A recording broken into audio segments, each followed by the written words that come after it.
Slight correction. It's not really an update on the transfer proposal itself. It's more, and really only is, addressing certain routing aspects of the proposal. And that's because, unfortunately, with all the conversation on the ARIN PPML, there's really only a handful of names you see on it discussing the transfer proposal. And unfortunately, none of it tries to look at how routing might be affected. So this is an appeal to engineers in the room to please get involved. So what the presentation isn't. It's not a complete review of the transfer policy proposal, which is 2008-2. You can go find that on arin.net. And it's not a door to debate this proposal here at NANOG. What it is, it's informational regarding the aspects of transfer proposal 2008-2 and how it has potential to affect routing, and a request to the engineers, as I already stated, to take interest and give input on the ARIN PPML regarding this proposal. I know a lot of you are only on the NANOG and maybe might ignore, aren't even on the PPML list, so I'm asking you to please get on the PPML list so that you can give some important engineering views. Okay, so how does this affect routing? Current policy allows for a number of resource transfers only when assets using resources are sold and justification to retain those assets is present. That's the current policy in a nutshell. This proposal that's on the table would open the door to transfers between organizations. No acquisition would be required of assets, and based on a negotiation agreement between them while still meeting the justification requirement.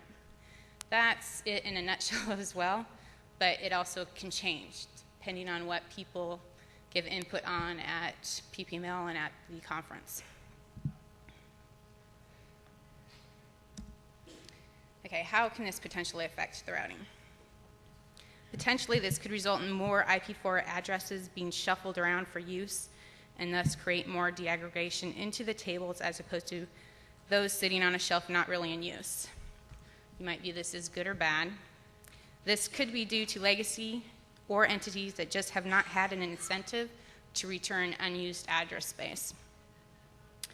It can potentially limit deaggregation. There's a view that this proposal could potentially limit deaggregation and thus help prevent routing table growth if certain restrictions are embedded in the policy.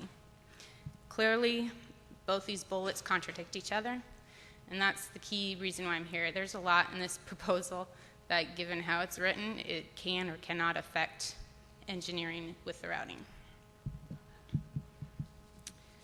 Transfers must stay within the ARIN region. This would deter RIR shopping and keep ARIN allocations within its original allocating region and thus not run into prefix filtering issues. This is another thing that is questionable whether it will or will not be in the proposal itself.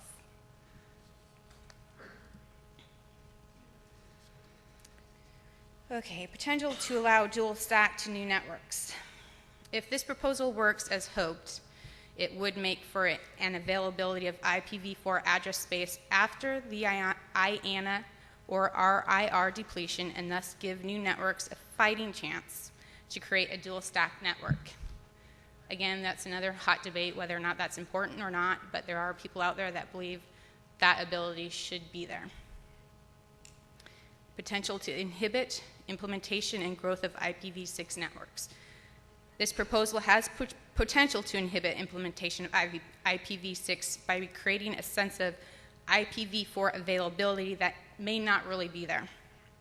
This could cause struggles between engineering and corporate planning upgrades. Potential to deter large black market routing issues. I think everybody in this room probably knows there is a black market. The size of it and how big it can get is in question. If a black market were to increase in size, there is the potential that, yes, I'm going to use the word idiocy, would follow and routing would suffer. There is the potential of addresses being sold on the black market being filtered out due to the user trying to use it in another regional area that has traditionally filtered out such prefixes. There's also the potential situation where a seller sells a block of address space for both global and private use in the future. The customer who bought for private use may have lost a person that knew that this is what it was purchased for, and due to lack of competency and records, may then suddenly start routing it publicly, and then of course we all know what happens there when we have a clash on the internet. These are things that can come out of this, and that's why you need to start looking at this and get a good view on both angles and figure out if this proposal is to pass, what can we do in it to make sure we don't have routing issues? Okay, the last one. Potential to force NAT on networks where engineers may not want it. If marketing and fly-by-night CEOs find out they can essentially sell address space, then there's likely going to be a war between marketing and CEOs against engineering. Marketing will push to sell address space that engineers need to run a clean and smooth network, and push NAT as a replacement. In the long run, it would become costly, but in the short run, to marketing and CEOs that don't stay put for very long in a company, it would be a good quick buck.